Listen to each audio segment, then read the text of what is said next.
Margaret, a young nun from the United States, arrives in Rome, where she is expected at a Catholic orphanage. On the spot, she is contacted by Father Brennan, who warns the girl that darkness is gathering around her. A group of local church ministers want to bring into our world the Antichrist, who will be born of a woman and a demonic jackal. It's hard to believe in such a thing, but the farther away, the more evidence there is in favor of this sinister plot. And Margaret even guesses who the apostates have chosen as the mother of the future Prince of Darkness, an unsociable girl named Carlita, who for some reason the church nuns try to keep away from the other girls. The history of cinema knows many cases of so-called twin films, situations when two movies with a very similar plots premiere with a minimum gap from each other. This happened in the 90s with Dante's Peak and Volcano, as well as Armageddon and Deep Impact, and this continues to happen in the new century. For example, in 2012, Mirror Mirror and Snow White and the Huntsman were released one after another, and in 2013, White House Down and Olympus Has Fallen. In horror genre we have the recent example of two films about deadly spiders, Infested and Sting. The First Omen is a twin of another horror thriller about a nun, pregnancy and the Antichrist, which was called Immaculate. In the West these movies premiered with a gap of only 2 weeks between, and although it is obvious that Immaculate slightly undercut the potential box office of The First Omen, in this case, both movies have the right to live.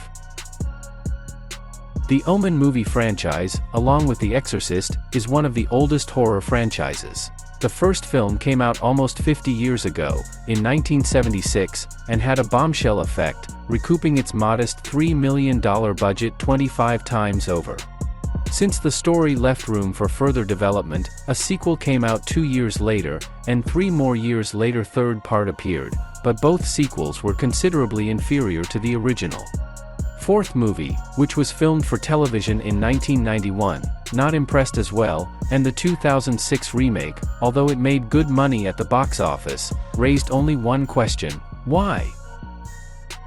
The First Sign is a prequel to the very first movie, and its appearance seems justified. There is definitely a story here.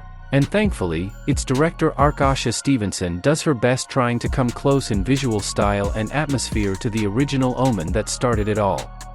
She succeeds quite often, and in the best moments of The First Omen you are sure to catch yourself thinking that this movie is well worthy of being mentioned alongside the original. Nevertheless, the film is still plagued by the deadly curse of the modern times.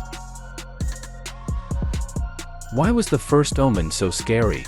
Yes, it had tense moments and creepy imagery, but the main thing that was scary about it was its assertion that sometimes the devil takes forms that anyone is powerless to face. The seemingly harmless little kid you've known since birth can be the source of infinite evil, and even if you find the strength to see it, there's still nothing you can do about it. This is a universal fear, understandable to anyone on a subconscious level, while The First Omen is a more specific and narrow movie from the beginning. Its authors have chosen a current feminist theme: my body is my business. The screenwriters and director here dissect women's fears of uninvited pregnancy, reinforced by the fact that inside you may grow and gain strength, not a flower of life, but a merciless evil. Of course, purely genre-wise this theme is reinforced by a detective investigation with a predictable but still enjoyable twist, a number of gruesome bloody scenes, and a wonderful sense of rhythm with which the story is told, but in a global sense The First Omen is still not looking for a new path, but marching down the main street, where all the traffic lights are adjusted to green, in a triumphant parade. A parade spectacular, but unfortunately, strictly regulated and regular. And the fact that the movie contains so many common plot points with Immaculate only confirms this. Because both movies, no matter how perfectly they reveal the theme, initially took it, as they say, from the first shelf.